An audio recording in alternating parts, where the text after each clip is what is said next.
कभी कभी ना जो सबसे सीधी साधी कहानियां होती हैं वही सबसे ज्यादा डराती हैं, है ना। आज हम एक ऐसी ही वायरल हॉरर शॉर्ट फिल्म रात 2 बजे की चीर फाड़ करने वाले हैं।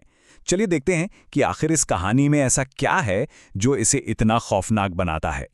जरा सोच कर देखिए कि कोई नया दोस्त बने और बाद में पता चले कि वो तो कभी था ही नहीं। बस यही एक सवाल है जो इस पूरी कहानी की जान है, और यही सवाल हमें अंदर तक हिला कर रख देता है। तो देखिए, ज्यादातर डरावनी कहानियों की शुरुआत ना बहुत ही नॉर्मल सी होती हैं। तो चलिए कहानी के पहले हिस्से में चलते हैं। यहां हमारी मुलाकात होती है नेहा से, जो एक बिल्कुल नई और थोड़ी अजीब सी जगह पर आई है।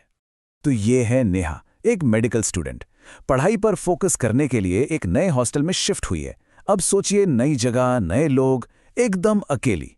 हम सब जानते हैं ये फीलिंग कैसी होती है, और यही अकेलापन उसे आगे आने वाले खतरे के सामने और भी मतलब कमजोर बना देता है।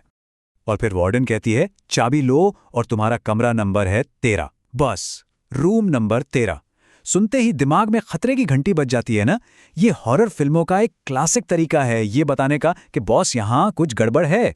तो नेहा अभी अपने अकेलेपन से डील कर ही रही होती है कि कहानी में एक नया मोड़ आता है। एंट्री होती है एक रहस्यमयी सीनियर की, और बस यहीं से असली कहानी शुरू होती है। मेरा नाम छाया है और मैं कमरा नंबर 17 में रहती हूँ। सुनने में तो ये एक बड़ा ही सिंपल सा इंट्रोडक्शन लगता है, लेकिन असल में यही वो मोमेंट है जो नेहा की जिंदगी को पूरी तरह से बदल देगा। दोस्ती के इस नकाब के पीछे कुछ ऐसा छिपा है जो नॉर्मल बिल्कुल नहीं है। और छाया तो जैसे एक परफेक्ट सीनियर है। वो 3rd ईयर की मेडिकल स्टूडेंट है। नेहा को पढ़ाई में हेल्प ऑफर करती है, काफ़ी अच्छी, सपोर्टिव और नॉलेजेबल लगती है। और नेहा वो तो फौरन ही उसकी मदद के लिए हाँ कह देती है। मतलब नेहा को एक दोस्त मिल गया, एक सहारा मिल गया। पर सवाल यह है कि क्या ये दोस्ती सच में वैसी ही है जैसी दिख रही है। और बात सिर्फ हाय हेलो तक नहीं रहती, दोस्ती बहुत तेजी से गहरी होने लगती है, और नेहा इस नए रिश्ते में कह सकते हैं पूरी तरह इन्वॉल्व हो जाती है। अब जरा टाइमलाइन देखिए। पहले दिन डार्विन की थियोरी पर साथ में पढ़ाई। तीसरे दिन तक नेहा अपना नया नंबर भी शेयर कर देती है। छठे दिन छाया उसके लिए एग्जाम के इंपॉर्टेंट टॉपिक्स मार्क करती है। और 7वें दिन छाया बताती है कि वो 1 हफ्ते के लिए घर जा रही है। मतलब सिर्फ 7 दिनों में छाया नेहा की जिंदगी का एक बहुत जरूरी हिस्सा बन गई। इतनी जल्दी इतनी गहरी दोस्ती कुछ अजीब तो है। और फिर नेहा कहती है, ठीक है, 1 हफ्ते बाद मिलते हैं। ये लाइन एक तरह से एक टाइमर सेट कर देती है। अब बस इंतजार है उस 1 हफ्ते के खत्म होने का, कि आखिर जब छाया लौटेगी तो क्या होगा। तो इंतजार खत्म हुआ।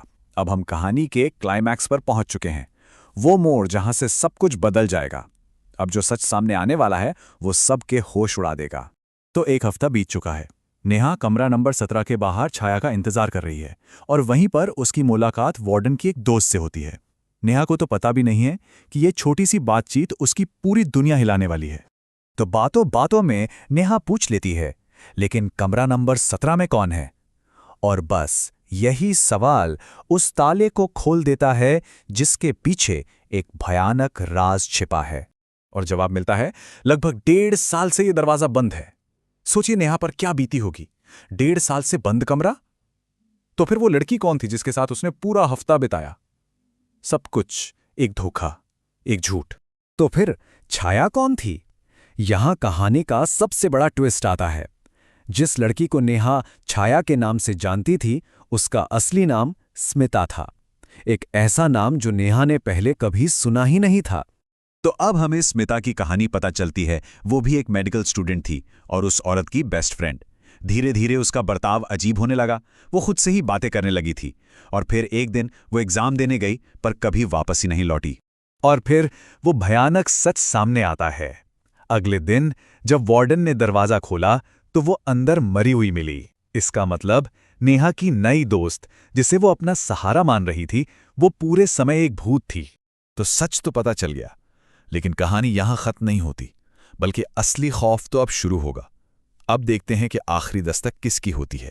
वार्डन की दोस्त नेहा को एक सीधी सीधी चेतावनी देती है, मेरी सलाह है जितनी जल्दी हो सके ये जगह छोड़ दो। अब ये मामला सिर्फ एक राज का नहीं रहा, ये एक सीधा सीधा खतरा बन चुका है। नेहा डरी सहमी अपने कमरे में है। तभी उसका फोन बजता है, एक अननोन नंबर से। डर अब सिर्फ दिमाग में नहीं है, वो हकीकत बनकर नेहा तक पहुंच चुका है। और फोन पर आवाज आती है, मुझे अंदर नहीं बुलाओगी, दरवाजा खोलो। सोचिए, वो अब दरवाजे के बाहर है। अब ये सिर्फ दिमाग का वहम नहीं, ये एक असल खतरा है। और फिर वही लाइन जो उसने पहली बार कही थी, हाय मेरा नाम छाया है, मैं कमरा नंबर 17 में रहती हूँ। कहानी वापस वहीं आ गई जहां से शुरू हुई थी, एक खौफनाक लूप जिससे शायद नेहा कभी नहीं निकल पाएगी।